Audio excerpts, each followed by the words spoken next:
예, 교회 관계하고 있는 기관에서 각 교회 목사님들에게 교회 어떻게 지내고 있습니까? 하고 설문을 돌리신 적이 있습니다. 그 결과가 절대 다수의 많은 목회자들이 교회 잘하고 있다, 문제없다 이렇게 답변을 주셔서 참 위로가 됩니다. 교회가 잘하고 있다. 근데 저는 개인적으로 특별히 또 지난 한 주간은 히브리서 말씀을 같이 이렇게 묵상하고 지나가면서 걱정이 되었습니다. 걱정이 된 것이 뭐냐면요, 표면상으로 병에 걸리지 않고 밥을 먹고 있고 살아가고 육체적으로 삶이 영이 되고 있는 거하고, 실제로 교회에서 잘하고 있습니다 했을 때는, 있습니까 하고 물어봤을 때는 영적인 질문을 우리 생각하지 않을 수가 없다. 영적 건강 잘 되고 있습니까 하는 질문으로 봐야 된다고 저는 생각이 듭니다. 그래서 우리가 아픈 사람이 없고 먹고 살고 있기 때문에, 또 그런 생업에 지장이 없기 때문에 우린 잘하고 있습니다 하고 답변하기보다는 우리 성경 안에서는 영적으로 그 답변을 해야 되지 않는가 싶은 마음이 들었습니다. 2000년 전에 주로 유대인들이 모여서 그리스도를 믿고 교회를 이루고 살아가던 교회에 환란이 닥쳤습니다. 1차적은 그들이 동족 유대인들로부터 핍박을 받았습니다. 마치 우리가 애틀란타에서 하인들 사회를 떠나서 살 수 없는 것처럼, 특별히 그 당시에는 유대인은 유대인끼리 모여 사는 외지의 지역에 살고 있는 교회 세팅이었던 것 같은데요, 예수님을 믿는다는 이유로 공통적으로 유대교를 따르고 있던 자기의 동족으로부터 버림을 받았습니다. 그래서 직장을 잃어버리고 생활을 잃어버리고 재정적인 아픔이 제일 먼저 그들에게 닥쳤습니다. 근데 이번에는 로마 황제가 그들을 핍박하기 시작하면서 더 큰 환란이 닥쳤습니다. 그래서 뭐냐면, 예수님을 믿는다고 고백하는 순간부터 붙잡혀가고 사형당하게 되고 환란을 당하는 핍박이 닥치게 됐다는 것입니다. 그런데 그 교회를 목회하던 목회자가 보니까 교우들이 아마도 한 명 한 명 예수님을 부인하고 떠나는 사람이 생기더라 하는 것입니다. 그러한 우려들을 담아서, 목회자의 마음을 담아서 히브리서를 썼습니다. 그리고 히브리서 안에는 이런 환경과 배경으로 해서 우려하는 목소리가 가득 들어 있습니다. 그리고 이러한 상황 속을 고난을 어떻게 뚫고 나갈 것인가 하는 것에 대한 도전의 말씀들, 격려의 말씀들이 빼곡히 주옥같이 들어있어서 오늘 우리가 참으로 묵상해야 되는 말씀이다 하는 생각이 듭니다. 특별히 히브리서를 쓴 목회자는 떠내려갈 것을 걱정하라고 얘기합니다. 그러면서 2장 1절에서도 그러므로 우리는 들은 것에 더욱 유념함으로 우리가 흘러 떠내려가지 않도록 함이 마땅하니라. 유념하지 않으면, 말씀에 귀 기울이지 않으면, 우리가 정신 차리지 않으면 흘러 떠내려간다 이렇게 얘기합니다. 어디로 흘러 떠내려갑니까? 신자이고 그리스도인이면서도 세상 사람처럼 세상을 향해서 세상과 함께 흘러 떠내려가서 결국은 파멸과 패망으로 돌아가는 것에 대해서 경계하고 있습니다. 3장 12절에도 형제들아, 너희는 삼가 혹 너희 중에 누가 믿지 아니하는 악한 마음을 품고 살아계신 하나님께 떨어질까 조심하라. 악한 마음을 품고 사는 것이 하나님께 떨어진 것이다 설명하면서, 너희 중에 깨끗한 양심으로 그리스도로 말미암아 씻음을 받았는데 계속적으로 세속적이고 욕심이 많고 탐욕과 정말 그 정욕과 모든 욕심을 따라서 악한 마음에 다시 물들어서 세상 사람처럼 떠내려가지 않도록 조심하라는 다시 말씀입니다. 하나님께로부터 떨어질까 조심하라. 4장 1절에요. 그러므로 우리는 두려워할지니 그의 안식에 들어갈 약속이 남아있을지라도 너희 중에는 혹 이르지 못할 자가 있을까 함이라. 하나님의 안식에 들어간 것이, 하나님의 영원한 안식에 들어간 것이 그리스도인이거든요. 그리스도를 믿음으로 말미암아 하나님과 좋은 관계 속에 들어가고 평화를 유지할 수 있고 하나님 안에 살아가는 게 그리스도인의 참 모습인데, 안식에 들어가지 못하는 사람들이 있다. 너희란 얘기는 교인들입니다.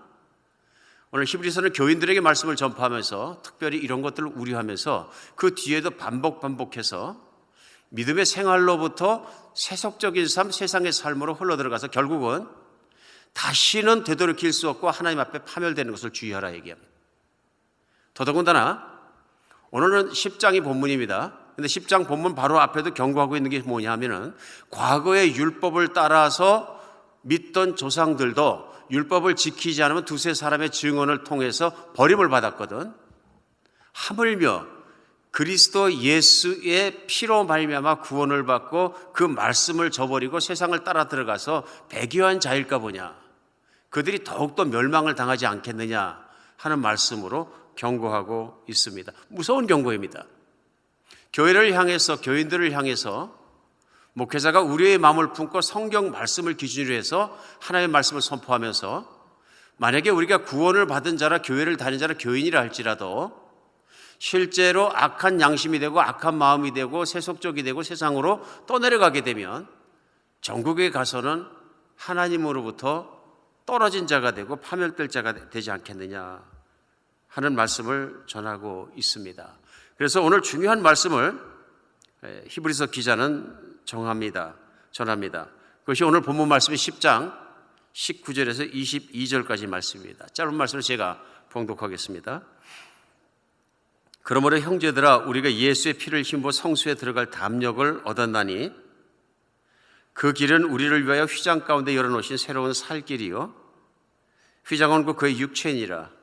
또 하나님의 집 다스리시는 큰 제사장이 계심에 우리가 마음의 뿌림을 받아 악한 양심으로부터 벗어나고 몸은 맑은 물로 씻임을 받았으니 참 마음과 온전한 믿음으로 하나님께 나아가자. 그러니까 흘러 떠내려가지 않고 버림받지 않고 파멸당하지 않는 그 길을 핵심적으로 오늘 모아가지고 10장 19절로 22절에서 전하고 있습니다. 그러므로 형제들아, 우리가 예수의 피를 힘입어 성수에 들어갈 담력을 입었다 하고 구약 성경을 근거로 해서 설명하고 있습니다. 우리는 압니다. 이 세상 가장 복 있는 길은 무엇이냐면요, 하나님이 하나님과의 좋은 관계 속으로 불러주시는 겁니다. 근데 구약 성경에 보면은 이스라엘 백성을 아브라함 때부터 해서 특별히 선택하셔서 자기의 백성으로 삼아주시고 불러주십니다. 하나님은 아브라함에게 한 약속을 지키셔서 야곱의 후손 12부족을 다 하나님의 백성으로 부르시고, 특별히 그 12부족이 이집트에서 종살이를 하고 있을 때 모세를 보내서 광야로 끄집어내셔서 첫 번째 하신 일이 뭐냐면 성막을 지은 일입니다. 성막은 그래서 구약 성경에서 정말 센터 스테이지, 아주 중요한 자리를 차지하게 되는데요, 그 성막에서 중요한 건 뭐냐면요, 성막 안은 하나님이 임재하는 곳이다 하는 것입니다. 누구든지 하나님을 만나고 싶거든 성막으로 나오라. 그래 레위기에서도 하나님이 첫 번째 선포하시는 것이 누구든지 나를 만나거든 회막으로 나오라 말씀하십니다. 회막, 성막은 무엇이냐면 하나님을 만나는 곳입니다. 그런데 그 회막에 들어가면 그냥 들어가지 못하고요, 회막 안에 들어갈 때는 속죄의 제물들을 가져가야 합니다.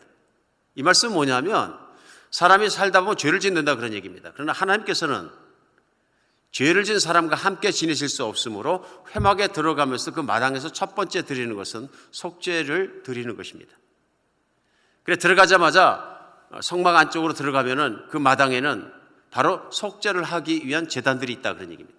제물을 바치고 피를 흘리고 자기를 대신해서 속죄의 제물을 바치게 된다. 중요한 일은 그 안에 있습니다. 그 안에 정말로 텐트를 치고 성소와 그 뒤에 가면 지성소가 있어서 방 2개를 설명하고 있습니다. 성소는 제사장들이 매일 들어가서 하나님께 향단에 향을 피우고 또 떡을 올려드리고 하나님께 제사하는 곳입니다. 물론 그 7 금초대가 있고요. 그런데 그 성소에 휘장이 쳐지고 1년에 한 번밖에는, 대제사장밖에는 못 들어가는 곳이 지성소입니다. 지성소가 곧 하나님 뭐라 그러시냐면요, 내가 너희를 만날 때 그 지성소 안에 정말 그 법궤 위에 있는 2 그룹의 천사 사이에서 너희를 만나겠다 이렇게 말씀하십니다. 그런데 그 지성소에 들어갈 수 있는 사람은 오직 대제사장 1명만이 1년에 한 번 대속죄일에 한 번 피를 갖고 들어가서 바로 그 법궤 위에 있는 하나님의 시온자의 피를 뿌리는 것입니다. 딱 한 번 들어갈 수 있습니다. 그 성소와 지성소 사이는 두꺼운 휘장으로 가려져 있는 것이죠. 오늘 말씀이 그러므로 형제들아, 우리가 예수의 피를 힘입어 성수에 들어갈 담력을 얻었다 이렇게 말씀합니다. 우선 제일 먼저 성수에 들어가기 위해서는 죄가 깨끗하게 되는데, 과거에는 제물을 드려서 그 피를 흘려서 제사를 드림으로 성수에 들어갈 수 있었다. 그런데 이제는 그럴 필요가 없는 것이 예수님께서 스스로 죄의 희생의 제물이 돼서 십자가에 피 흘려 돌아가셨으므로 그 피로 말미암아 성소에 들어갈 담력을 얻었다. 두 번째 20절에는요, 그 길은 우리를 위하여 휘장 가운데 열어놓은 새로운 살 길이요 휘장한 곧 그의 육체니라 하고 말씀하십니다.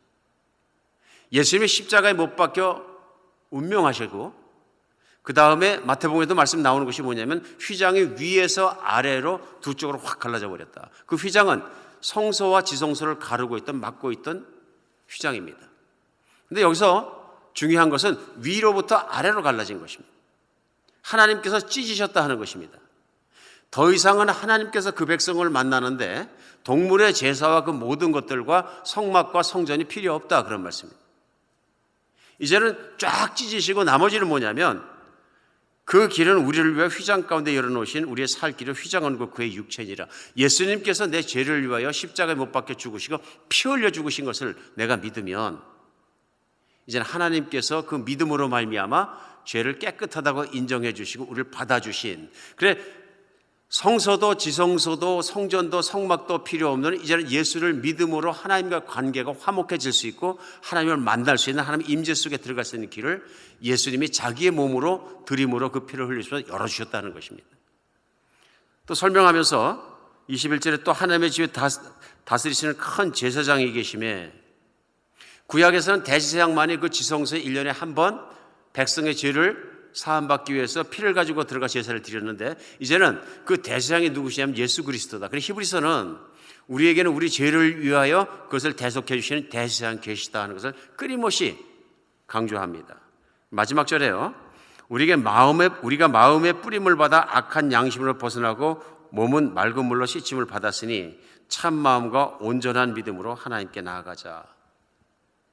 예수님을 믿는다는 것이 설명하고 있습니다. 마음의 뿌림을 받고 악한 양심으로부터 벗어나고 몸은 맑은 물로 씻임을 받았다. 이것이 예레미야서에서 하나님께서 새 언약으로 약속했던 것입니다. 예, 사람이 악하게 사는 가장 큰 이유가 왜 그러냐면요, 악한 양심 때문에 그렇다. 악한 양심은 마귀로 말미암아 화인을 맞아서 악한 일을 저지르면서도 악하다고 생각하지 않고 내 것같이 저질렀던 것이 악한 양심이다. 죄인의 가장 근본적인 뭐냐면 죄의 본질을 가지고 살았다. 그래서 죄인은 살아가는 날마다 죄를 질 수밖에 없다. 특별히 마음의 뿌림을 받고 악한 양심으로부터 벗어나게 되었고 이제는 참 마음과 온전한 믿음을 갖게 되었다. 참 마음은 무엇이냐면 선한 양심을 얘기합니다. 선한 양심. 그래서 우리가 그런 악한 양심으로부터 벗어났기 때문에 이제는 깨끗한 마음을 가지고 거기서 권유하고 있는 것은 하나님께 나아가자. 키워드는 이거겠죠? 하나님께 나아가자입니다. 오늘 유대인들이 주를 이루는 이 교회에 핍박과 환란이 닥쳤을 때 이 목회자는 그들을 권면하고 있는 게 뭐냐면요, 그러므로 우리가 하나님께 나아가기를 힘쓰자 하는 거예요. 무엇을요? 예수 그리스도의 피에 힘을 입어서 예수 그리스도로 말미암아 하나님께 나아가게 힘쓰자. 실제로 히브리서 12장은 11장에서 많은 믿음의 사람들을 거론하고 나서 12장 1절에서는요, 이러므로 우리에게 구름같이 둘러싼 허다한 증인들이 있으니 모든 무거운 것과 얽매기 쉬운 죄를 벗어버리고 인내를 속에 당한 경주를 하며 믿음의 주요 또 온전하게 하신 이인 예수를 바라보자. 같은 말씀이죠. 하나님께 나아가자, 예수를 바라보자, 임재 속에 들어가자 하는 것입니다. 오늘 이 말씀 속에 저는 또 한 사람의 목회자로서 생각해야 된다는 마음이 들었습니다. 오늘 화두에 말씀드린 대로 교회 잘하고 있습니까? 하고 물어보았을 때, 예, 전염병 걸린 사람 없고 아픈 사람 없고 또 직장 때문에 끼를 거르고 하루에 한 끼도 제대로 못 먹는 사람이 없기 때문에 우린 잘하고 있습니다. 육신적인 것입니다. 필요한 것이겠죠. 그보다 더 본질적인 문제가 있습니다. 교회 교인들은 영적으로 건강해지고 있고 건강하고 성숙해가고 있습니까 하는 문제입니다. 다른 문제죠 전혀. 그럼 걱정이 듭니다. 특별히 신앙에서 믿음에서 약하신 분들이 이런 시간 때문에 떠내려가진 않으실까? 믿음을 버리고 완전히 세상으로 흘러가 버리진 않을까? 아마도 우리 신앙생활이 세상으로 흘러가고 있다는 것을 가장 잘 보여주는 것 중에 하나가 뭐냐면요, 하나님을 찾지 않는 것입니다. 내가 하나님을 찾느냐 찾지 않느냐 하는 걸 가장 큰 바로메터는 무엇이냐면 기도하는 것입니다. 오늘도 히브리서 본문 22장 마지막 절에는요, 그러므로 우리가 하나님께 나아가자 하고 얘기합니다. 나아간다는 얘기는 뭐냐면요, 그리스도께서 나를 위해 피 흘려 주셨으므로, 길이 되어 주셨으므로 내 그 모든 걸 목숨을 바치기까지 그리스도가 또 하나님께서 원하시는 것은 우리와 바른 관계와 하나님과 좋은 관계 속으로 회복되는 것. 그 관계의 결실의 끝이 뭐냐면요, 하나님과 좋은 대화를 갖는 것입니다.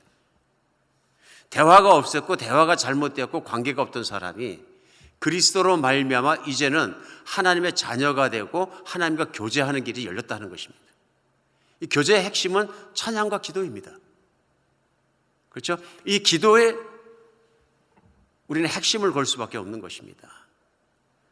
그런데 문제는 뭐냐면 통계를 보면 볼수록, 통계를 정말로 내면 낼수록, 심지어는 미국에서나 한국에서나 기도하지 않는 그리스도인들이 많아진다는 현실입니다. 그리고 기도하지 않는 크리스찬들이 그렇게 많은 현실 속에서 우리는 잘못하면 착각 속에 살아가고 있다는 것을 생각할 수 있습니다.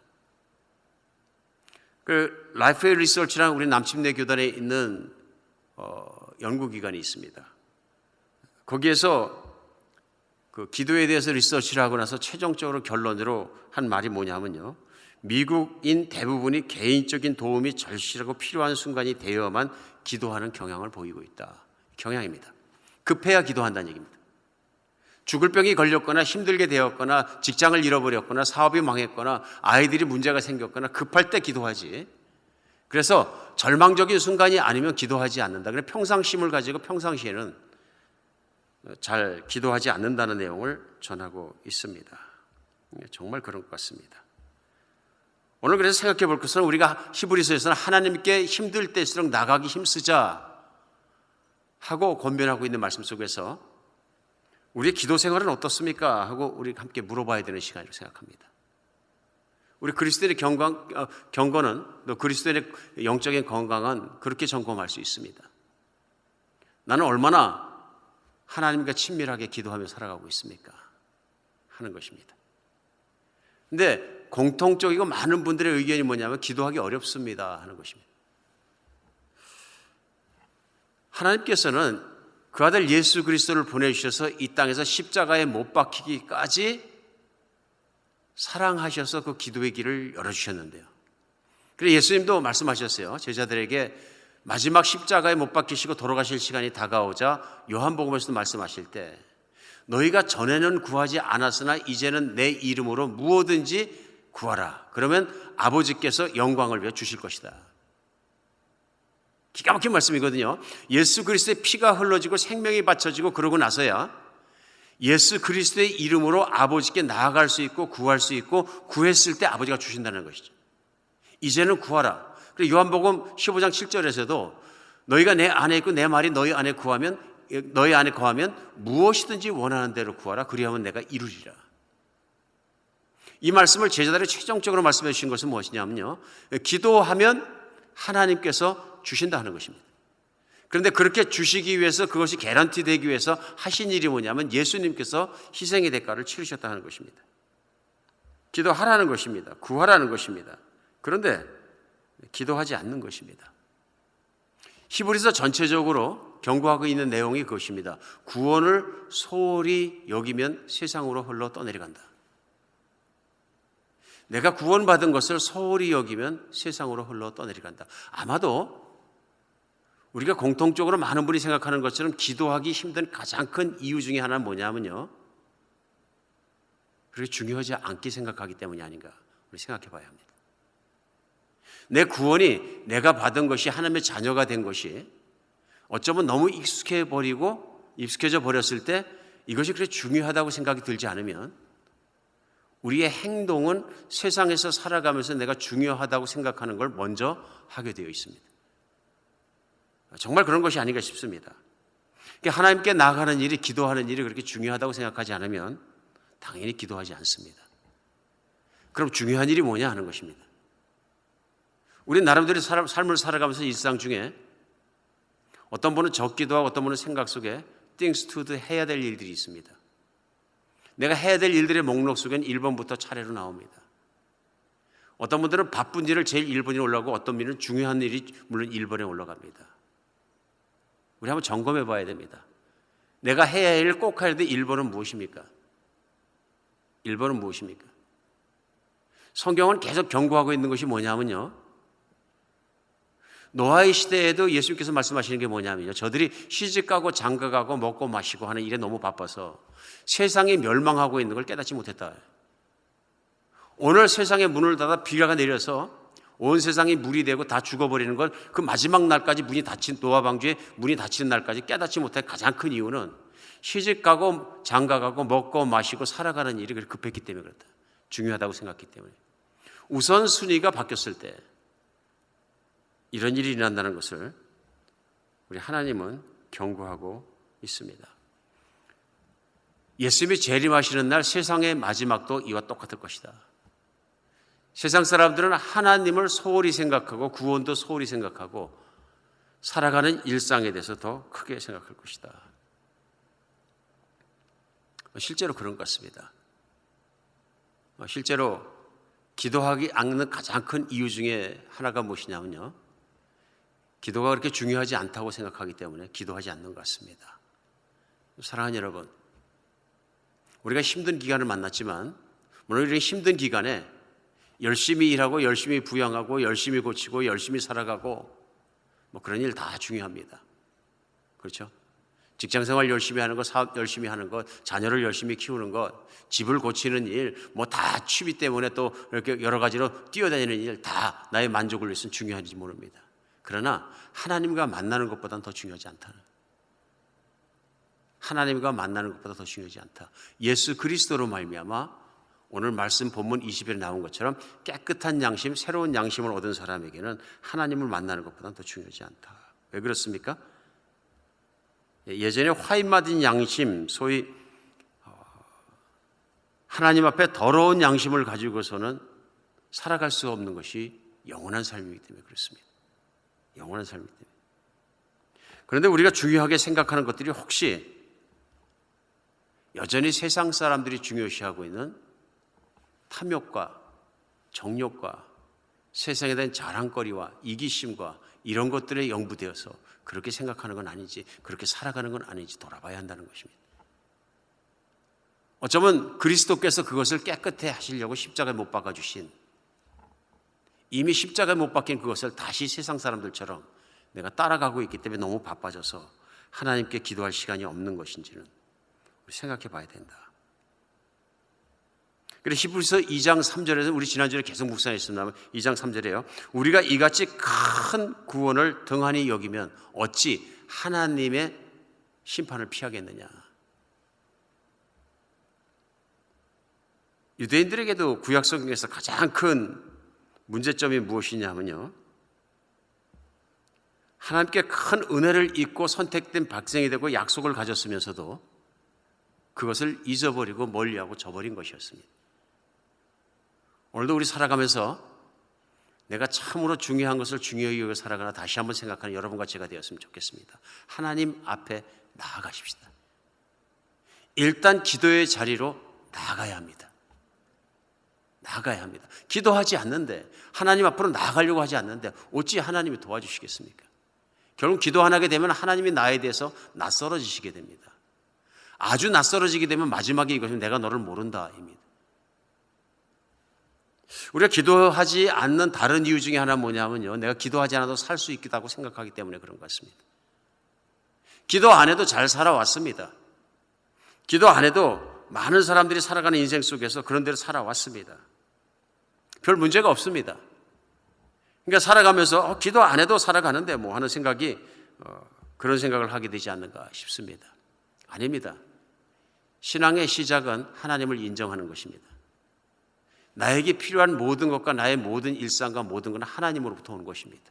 이것이 믿는 사람과 믿지 않는 사람을 가르는 길입니다. 그렇기 때문에 성경은 너의 일용할 것을, 너의 필요한 것을 구하라고도 수번 반복해서 얘기합니다. 물론 우리가 기도할 때 너무 기복신앙이 되면 그것도 문제가 있으면 정욕을 따라 구할 수 있으니까요. 제가 미국 사람들이 기도하는 기도의 제목들의 퍼센테이지에 대해서 이렇게 쭉 하다 보니까 재밌는 것을 발견했습니다. 의외로 몇십 %나 되는 그 미국 사람들의 기도 내용에 들어가는 것이요, 자기가 응원하는 팀이, 프로팀이 이길 수 있도록 미국 사람답습니다. 저는 그런 적이 없기 때문에 깜짝 놀랐습니다. 자기가 응원하고 있는 정당이 승리하도록, 전 놀란 게요, 27%가 내가 복권에 당첨되도록, 이런 것들의 퍼센테이지들이 너무 높아가지고 좀 깜짝 놀랐습니다. 그리고 생각해 보았습니다. 물론 우리가 정욕에 쓰려고 잘못 구하면 하나님께서 응답하지 않으시겠지만, 그래도 곰곰이 생각해 보니까 구하는 것이 구하지 않는 것보다 낫다 하는 것입니다. 아예 구하지 않는 건 하나님을 무시하는 것입니다. 잘못 구하는 것은 잘 구하면 됩니다. 우리는 그래서 기복신앙에서 볼 때 야곱의 기도를 많이 생각합니다. 베델에서 돌단을 쌓고 기도할 때, 하나님 내가 돌아올 때 모든 걸 부귀하게 하고 나를 안전하게 시켜 다 잘해 주시면 11조를 바치겠나이다. 거래같이 느껴집니다. 많은 경우에 야곱의 기도는 정말로 유치한 기도다 이렇게 생각할 때도 많이, 그렇지 않습니다. 성경은 우리가 필요한 것을 구하라고 말씀하십니다. 일상을 위해서도 구하라고 말씀하십니다. 이것은 하나님의 주권을 인정하는 것입니다. 나 혼자도 잘 살 수 있다고 생각하기 때문에 기도 안 하거든요. 근데 야곱의 기도를 가만히 보고 야곱의 인생을 창세기에서 살펴보면 기도가 내 필요만 채우는 것에서 발전해 가는 것을 볼 수 있습니다. 하나님이 그렇게 인도하십니다. 야복강 나루토를 지날 때에는 더 이상 부자가 되기 위해서 많이 갖게 해서 안전하게 되셔서 기도의 제목이 되지 않습니다. 하나님 앞에 하나님을 알게 해주세요, 은혜를 주세요가 매달립니다. 그때 하나님께서 네 이름이 무엇이냐, 그러니까 야곱입니다. 내가 이름이 더 이상 야곱이 아니라 이스라엘을 바꿔주십니다. 그 뜻의 진정한 뜻은 이거라고 생각하면, 내가 지금까지는 너를 위해, 야곱을 위해, 욕심을 위해, 너 자신의 욕구를 위해서 채우려고 살아왔지, 내 이름 야곱은 사기꾼이란 말이 맞다 하는 것입니다. 다른 사람을 속이더라도 내가 이익을 갖기 위한 내 악한 양심을 따라 살아왔는데, 이제부터는 이스라엘이라. 이제부터 내게 사명이 있다. 하나님 나라가 이 땅에 세워지시는 기초돌로 너를 쓰겠다는 게 사명감이 들어온 것입니다. 그 다음부터 자연스럽게 야곱의 기도는 사명의 기도로 바뀝니다. 인생 중에 하나님 나라를 위해서 할 일이 있고 내가 섬길 일이 있고, 그러면서 재단을 쌓기 시작하고 자식들에게도 큰 사건이 일어나고 나서 그가 한 얘기는, 오라 우리가 베델로 올라가서 거기서 하나님께 재단을 쌓자. 이게 자식들을 가르치는데 바로 그 12자식이 바로 이스라엘의 나라가 되는 것입니다. 뿐만 아니라 그는 하나님을 섬기는 것과 자식을 위해 중보기도하는 것과 이스라엘 세워가는 것을 알고 있었고, 그래 맨 마지막으로, 창세기 맨 마지막은 야곱이 자식들 하나하나의 미래를 놓고 예언 기도해 주는 것으로 마지막입니다. 기도가 발전해가는 것 보십시오. 개인의 필요를 위해서 기도했던 야곱의 기도에서 이제는 나라가 이루어지면 하나님 나라를 위해서 기도하고, 자기 자식을 위해서 기도했지만 나라가 이루어지는 그 모든 것 가운데서 하나님의 계시를 따라서 점점 기도가 발전해가는 것을 우리는 볼 수 있습니다. 하나님께 나가는 데 열심히 하면 하나님은 우리 기도를 발전시킬 것입니다. 발전시킬 것입니다. 그러나 나쁜 것은 무엇이냐면, 기도하지 않아도 잘 살 수 있다고 말하지 않아도 생각하고 살아가는 자세입니다. 기도해야 합니다. 당연히 내가 다니는 직장을 위해서도 기도해야 되고, 이달에 내가 먹고 살 것에도 기도해야 되고, 우리 하나님께 모든 것을 의지하고 살아가야 합니다. 어떨 때는 우리가 하나님이 기도해도 듣지 않는다고 생각하니까 그렇게 하는 것 같습니다. 모든 기도는 응답됩니다. 근데 대개는 내가 원하는 방법대로 해답을, 또 하나님의 기도 응답을 기다리기 때문에 그런 것이 아닌가 싶습니다. 하나님은 우리보다 더 많은 것을 고려하시고 우리보다 더 좋은 것을 주기를 기뻐하십니다. 기도는 응답되되 하나님의 시기, 하나님의 방법대로 기도됩니다. 응답됩니다. 얼마나 많은 사람이 그렇습니까? 그러나 우리가 기도하기를 중단하고 섰을 때 우리는 하나님의 능력과 그 영광을 체험할 수 없게 되는 것입니다. 사랑하는 여러분, 누가 뭐라 그래도 신앙이 중요한 건 하나님 앞으로 나가는 것입니다. 기도하지 않는데, 예수 그리스도의 이름으로 붙잡지 않는데, 그 약속을 내가 사용하지 않는데 아무리 좋은 것이 있어도 우리는 세상을 이길 수 없습니다. 세상을 이기는 힘은 하나님 앞에 나갔을 때 하나님께서 믿음으로 붙들어 주시는 힘입니다. 우리 어려워지면 어려워질수록, 각박해지면 각박해질수록, 급해지면 급해질수록, 바빠지면 바빠질수록 하나님 앞에 나가십시다. 아침 새벽부터 시작해서 저녁을 마감하는 시간까지 내가 생각으로 기도하고 마음으로 기도하고 입을 벌려서 정말 소리내어 기도하고 하나님을 찬양하고 하나님 앞에 기도로 나가십시다. 중요한 건 나가는 것입니다. 하나님 우리에게 통성 기도의 기쁨도 가르치고 침묵 기도의 기쁨도 가르치고 경건한 정말 묵상 기도의 기쁨도 가르치고 하나하나 가르치시고 중보 기도의 기쁨도 가르쳐 주실 것입니다. 이 단계들이 하나님께 의지하면서 기도로 하나하나 나가기 시작했을 때 내 기도의 골방을 찾으십시오. 오늘 우리가 정말로 이렇게 분리되어 있는 상황 속에서도 할 수 있는 것이 있습니다. 그것은 예수님께서 말씀하신 내 기도의 골방을 만들고 기도의 골방을 찾아가는 것입니다. 사랑하는 여러분, 오직 하나님의 임재만을 생각하는 기도의 처소를 짓고 하나님을 만나는 시간을 가지십시다. 하나님 앞에 들어가는 여러분과 제가 되었으면 좋겠습니다. 이것이 아무리 악한 세대가 올지라도 힘든 세대가 올지라도 흘러 떠내려 가지 않는 요체입니다. 기도하십시다. 나아가십시다. 기도하겠습니다.